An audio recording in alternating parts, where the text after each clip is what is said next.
Semakin lama nenek-nenek itu menatap si Wawan dengan wajah yang sangat mengerikan. Semakin lama sangat menakutkan, semakin hancur wajah si nenek-nenek tadi. Dan si Wawan ini melihat si Yusuf. Yusuf ini memandangi si Wawan ini dengan tatapan kosong, layu. Wajahnya si Yusuf ini layu pucat, seperti sudah menjadi mayat hidup.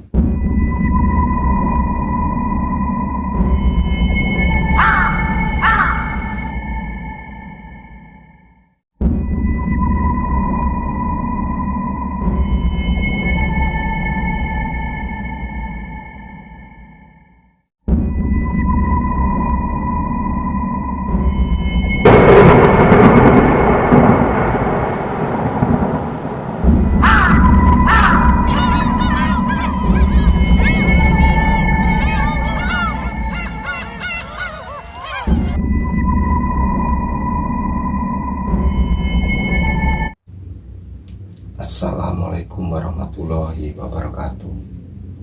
Salam kenal dari Langes Dimar, channel yang sangat sederhana ini. Sobat-sobat, sedulur-sedulur dimanapun berada, pada kesempatan kali ini saya akan bercerita tentang kisah mistis. Sebelum lanjut ke ceritanya, alangkah baiknya sobat-sobat semuanya saya sarankan untuk subscribe terlebih dahulu, supaya tidak ketinggalan di konten-konten berikutnya, dan supaya Langes Dimar bisa berkembang dan bisa menghadirkan cerita-cerita atau kisah mistis yang tentunya lebih menarik lagi. Dan saya doakan mudah-mudahan sobat-sobat semuanya diberikan kesehatan dan rezeki yang melimpah serta barokah dari Allah Subhanahu wa Ta'ala. Amin amin ya robbal alamin.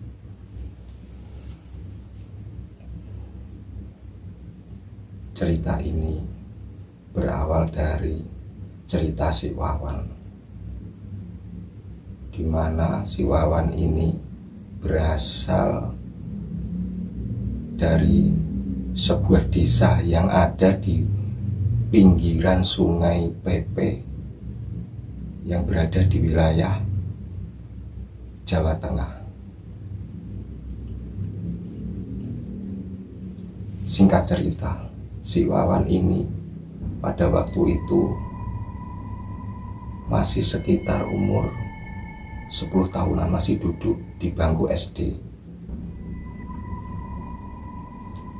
Wawan ini punya kedua orang tuanya, dan bapaknya ini profesinya atau pekerjaan sehari-harinya itu penambang pasir, atau kalau di desa itu disebut pencari pasir, yang biasa di mana pasir itu diambil dari sungai, dibawa ke atas, lalu diambil sama sopir-sopir truk yang biasanya untuk dijual ke kota untuk bahan bangunan. Nah, pada waktu itu si Wawan ini punya sahabat yang namanya Yusuf. Itu satu kelas sama Wawan, seusia sama Wawan ini, si Yusuf ini. Seperti biasa, si Wawan ini di waktu pulang sekolah, habis sekolah nyampe di rumah, dia itu menyusul bapaknya, yang dimana bapaknya ini setiap harinya ada di sungai mencari pasir, menambang pasir itu. Wawan ini kalau di sungai tidak membantu bapaknya karena masih kecil, ya sekedar untuk bermain saja, seperti lari ke sana ke sini, menceburkan diri, berenang. Karena di desa tersebut anak kecil seusia Wawan itu masih umur sekitar 8 tahun, 9 tahun sampai 10 tahun itu sudah pandai berenang.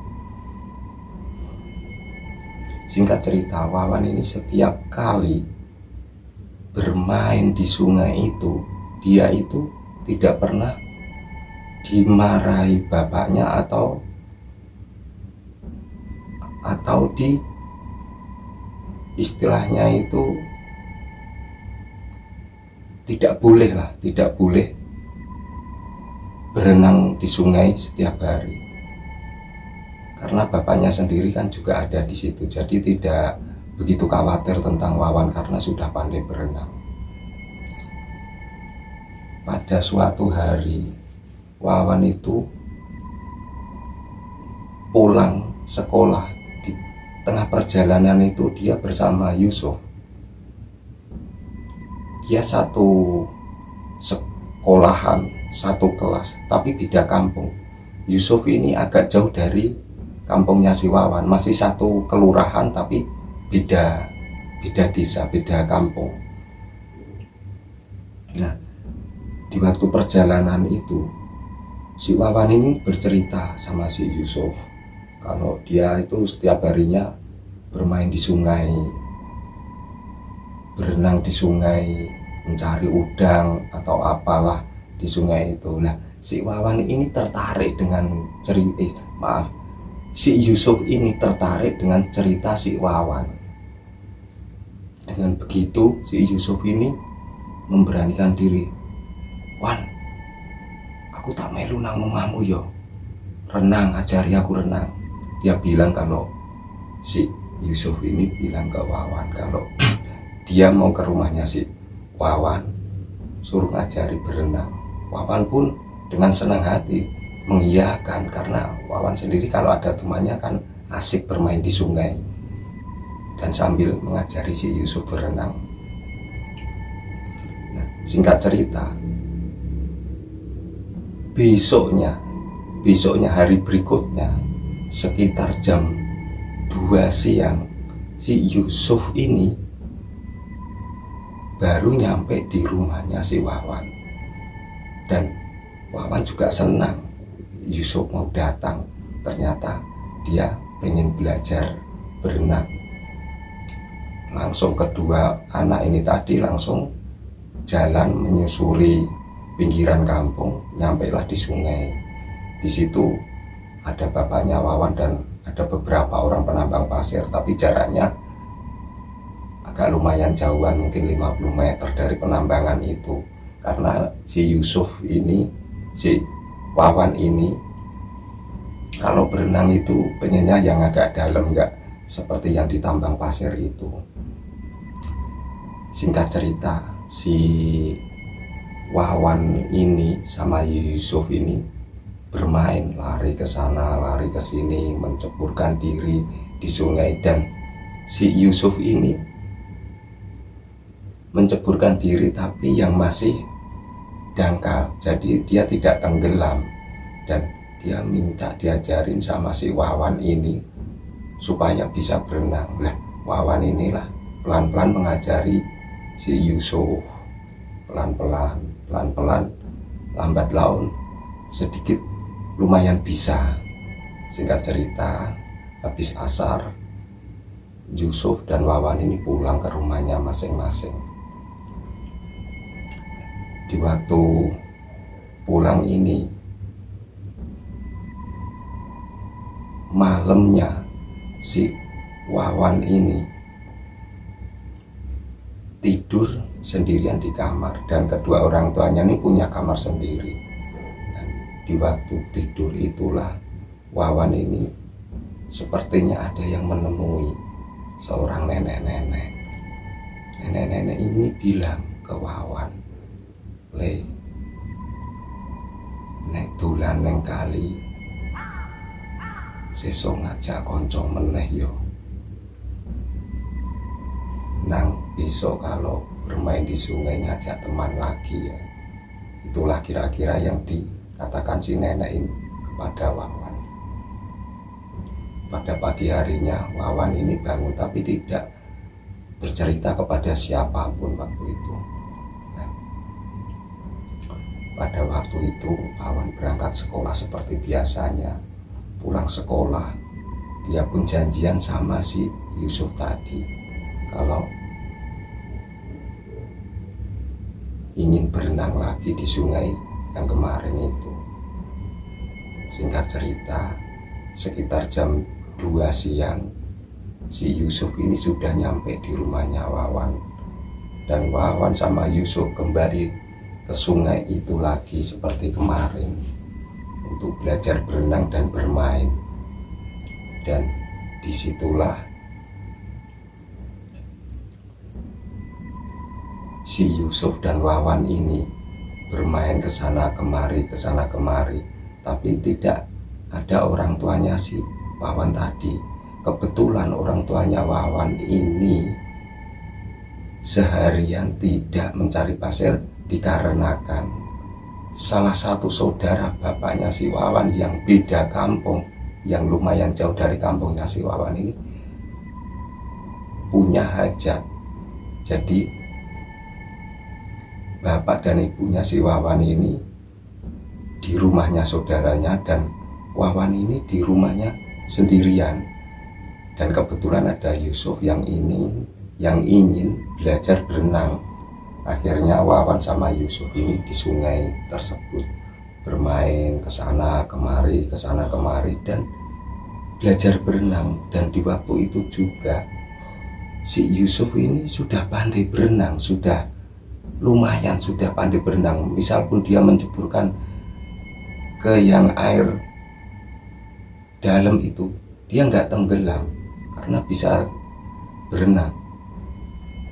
Nah, disitulah karena saking asiknya, saking cerianya kedua anak ini berlari ke sana ke sini, naik ke atas, menceburkan diri seperti sudah nggak ada hambatan apa-apa. Nah, di waktu itu Wawan ini ada di pinggiran sungai, di tepian sungai, dan si Yusuf ini ada di tengah sambil berenang. Tiba-tiba si Yusuf ini berteriak, "Wan, tolongin aku, Wan, tolongin aku." Dikira Wawan ini mengira si Yusuf ini bercanda, tapi lama-kelamaan dia itu seperti mau tenggelam muncul gitu. Nah, Wawan ini panik. Wawan menceburkan diri, menghampiri si Yusuf tadi, menceburkan diri. Ditariklah si Yusuf ini, ditarik ke sungai. Tapi si Wawan ini nggak kuat menarik si Yusuf ini, karena kan badan si Wawan juga masih kecil, masih anak-anak. Walaupun yang ditarik masih anak-anak, tapi si Wawan ini nggak kuat. Akhirnya Wawan inisiatif, tangan Yusuf dilepaskan, dia punya inisiatif naik ke atas sungai, ke tepian sungai, ke bibir sungai. Dia mencari ke sana ke sini, punya inisiatif untuk mencari ranting atau potongan bambu atau kayu untuk diarahkan ke Wawan supaya nanti Wawan bisa berpegangan kepada kayu itu lalu ditariknya. Wawan ini lari ke sana ke sini, mencari, tengok ke sana ke sini, mencari kayu. Nah, singkat cerita, Wawan ini menemukan potongan bambu yang masih ada ranting-rantingnya itu, tapi sudah kering. Nah, bambu itulah ditariknya, dibawa lari ke tempatnya si Yusuf ini tenggelam. Tapi aneh, Wawan ini terkejut. Yang tadinya itu Yusuf itu berteriak-teriak minta tolong, dan ombak itu begitu riak, begitu gemuruh gitu, begitu riak. Tapi aneh, ombak itu sama sekali sudah tidak ada. Wawan ini bingung. Akhirnya Wawan itu melihat di kejauhan sana itu masih ada seorang bapak-bapak penambang pasir. Dan Wawan ini berteriak sekencang-kencangnya, dia minta tolong. Dan akhirnya bapak-bapak itu pun yang penambang pasir itu lari mendekat ke arah Wawan berteriak. Disitulah bapak-bapak ini bertanya pada Wawan, ono pole, ada apa nang? Ada apa nak? Wawan ini menjawab, "Pak, teman saya tenggelam, Pak, tolong Pak." Tanpa pikir panjang, bapak-bapak ini bertanya, "Di mana tenggelamnya?" Dan Wawan menunjukkan tenggelamnya si Yusuf ini. Bapak-bapak ini langsung menceburkan diri, menyelam. Sesaat kemudian muncul di permukaan air, menyelam lagi, lalu muncul lagi di permukaan air. Tapi hasilnya nihil. Dan akhirnya bapak-bapak ini naik ke daratan dan bilang sama Wawan, begini saja, aku mau manggil warga dan kamu di sini sebentar saja, nanti pasti ada warga yang datang. Dan bapak-bapak ini berteriak minta tolong kepada warga, tolong, tolong, tolong. Akhirnya selang beberapa saat kemudian warga ini pada bermunculan, pada lari ke sungai, ada apa, sambil bertanya kepada bapak-bapak yang berteriak tadi. Akhirnya semakin lama lambat laun di pinggiran sungai sudah dipenuhi dengan warga kampung di situ. Akhirnya warga sekitar situ, kampung di situ, yang laki-laki yang masih muda menceburkan ke sungai semua untuk mencari si Yusuf ini. Setelah setengah jam, 1 jam tidak diketemukan, akhirnya bapak-bapak yang menolong, bapak-bapak tadi yang menceburkan pertama kali ingin menolong si Yusuf tadi, dia berkata kepada beberapa warga, dia bilang kalau dia mau menemui sesepuh desa tersebut, di mana sesepuh desa tersebut beliau ini bernama Mbah Joyo. Akhirnya bapak-bapak tadi bersama 2 orang warga, dia pergi ke rumahnya Mbah Joyo. Selang beberapa saat kemudian, si bapak-bapak ini dan warga sudah nyampe di sungai. Sesampainya di sungai, Mbah Joyo ini tidak melakukan apapun, cuma berdiri ke sana kemari. Tiba-tiba Mbah Joyo ini duduk di pinggiran sungai. Setelah beberapa saat kemudian, Mbah Joyo ini berkata sama bapak-bapak tadi, "Iki kelakuannya onggo iki." Bapak-bapak ini kaget, apa itu onggo iki? Tanpa pikir panjang, Mbah Joyo ini memerintahkan kepada bapak-bapak dan warga untuk mencarikan bantal yang biasanya dipakai tidur yang tenggelam ini si Yusuf ini tadi. Singkat cerita, beberapa warga mencari rumahnya si Yusuf yang beda kampung tadi. Sesampainya di rumahnya si Yusuf, bapak-bapak ini, rombongan bapak-bapak ini bercerita tentang kejadian di sungai tersebut. Akhirnya ibunya si Yusuf ini nangis histeris, dan akhirnya bapak dan ibunya si Yusuf ini mengikuti warga ke sungai yang dimana tenggelamnya si Yusuf. Nyampe di situ, bantal itu diserahkan kepada Mbah Joyo tadi.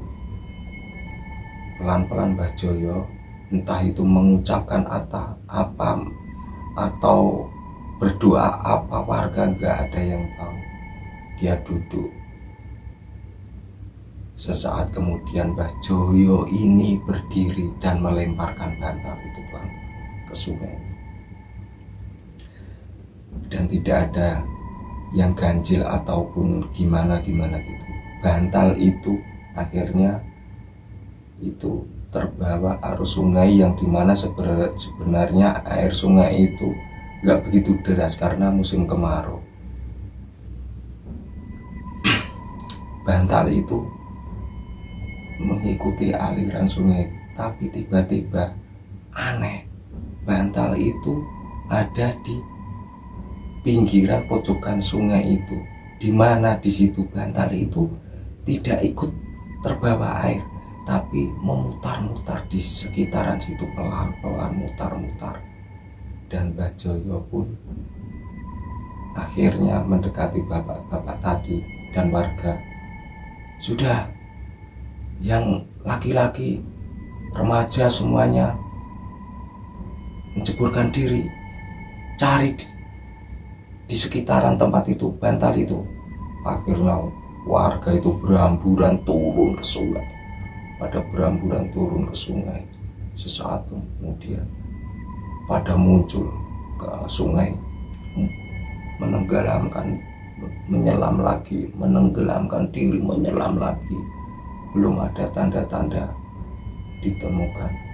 Sesaat kemudian ada salah satu warga muncul di sungai dan berkata kalau dia menyentuh sesuatu seperti tubuh manusia, tapi dia bilang tidak berani mengangkatnya sendirian.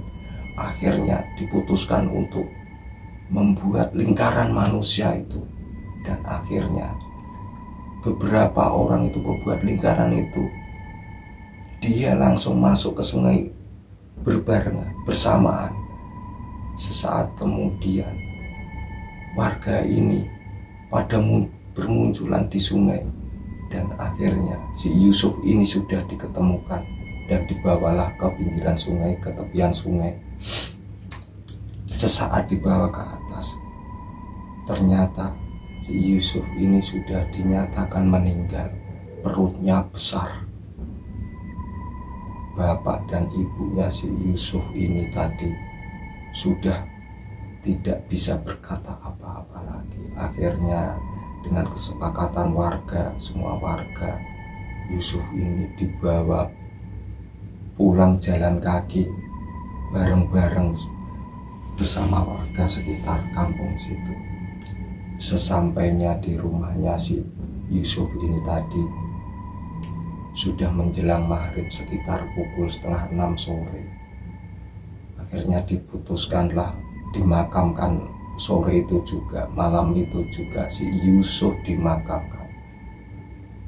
Singkat cerita, setelah sehari Yusuf dimakamkan, pada malam harinya si Wawan ini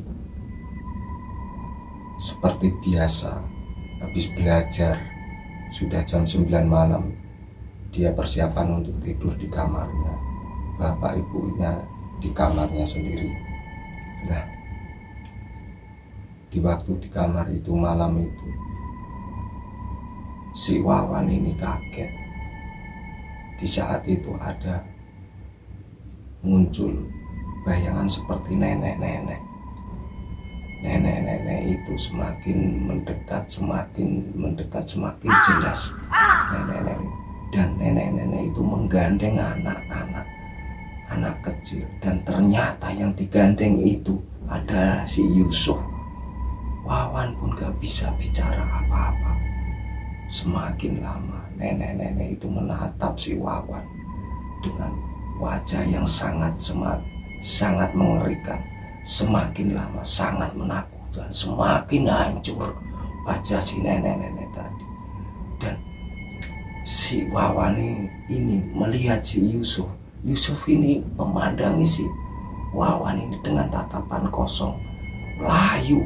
Wajahnya si Yusuf ini layu, pucat, seperti sudah menjadi mayat hidup. Akhirnya si Wawan ini berteriak ketakutan. Dia minta tolong, dia takut, takut. Selang beberapa saat kemudian bapaknya si Wawan ini membangunkan si Wawan. Ternyata Wawan ini bermimpi. Dia bercerita kepada bapaknya kalau ditemui seorang nenek-nenek dan Yusuf dengan wajah yang sangat menakutkan. Akhirnya si Wawan ini diajaklah tidur di kamarnya bapak ibunya tadi. Nah, pada pagi harinya si Wawan ini tidak mau berangkat ke sekolah. Akhirnya bapaknya si Wawan pergi ke sekolahnya. Si Wawan minta izin ke gurunya kalau si Wawan sementara tidak masuk sekolah dulu, dan gurunya pun mengiyakan karena tahu kondisi si Wawan habis si Yusuf meninggal. Mungkin dia shock atau kaget atau gimana. Singkat cerita, Setelah 7 hari, menjelang 7 hari setelah kematiannya si Yusuf ini, pada malam harinya Wawan itu masuk kamar. Dia udah persiapan tidur, bapak ibunya sudah di kamarnya sendiri. Wawan ini udah persiapan tidur tapi belum bisa tidur. Tahu-tahu seperti ada yang ngetok pintu. Wawan pun kaget, kalau bapaknya nggak mungkin ketok-ketok, kalau masuk tinggal masuk aja, karena pintu itu nggak pernah dikunci sama si Wawan. Akhirnya Wawan menghampiri pintu dan dibuka. Dan alangkah terkejutnya si Wawan ini, ternyata setelah Wawan ini membuka pintu, yang di hadapannya adalah si Yusuf. Tapi Yusuf ini beda dengan yang ketemu di mimpinya kemarin itu. Yusuf ini kelihatan bersih dan dia tersenyum ke arah si Wawan ini. Dia memandang si Wawan dengan senyuman. Setelah itu Wawan itu dia nggak bisa mengucapkan apa-apa. Dia mau berucap apa, bingung. Pelan-pelan si Yusuf ini mundur, pelan-pelan mundur, agak menjauh. Tiba-tiba si Yusuf ini menghilang entah kemana. Waktu itu Wawan takut kalau ada nenek-nenek yang kemarin menemui lagi. Akhirnya si Wawan ini pergi ke kamarnya orang tuanya, dan di situ dia tidur bareng sama orang tuanya. Di pagi harinya si Wawan ini tidak bercerita sama orang tuanya tadi. Dia hanya memendam diri. Setelah kejadian itu menjelang 40 hari, si Wawan ini bercerita kepada bapaknya kalau dulu sebelum Yusuf diajari berenang, itu si Wawan ini pernah dijumpai sama nenek-nenek di dalam mimpi, dan ini diceritakan kepada orang tuanya si Wawan tadi. Dan akhirnya singkat cerita, sampai detik ini, sampai hari ini, Wawan sudah berdomisili di salah satu kota es di Jawa Tengah. Sudah 20 tahun pindah dari desa tersebut.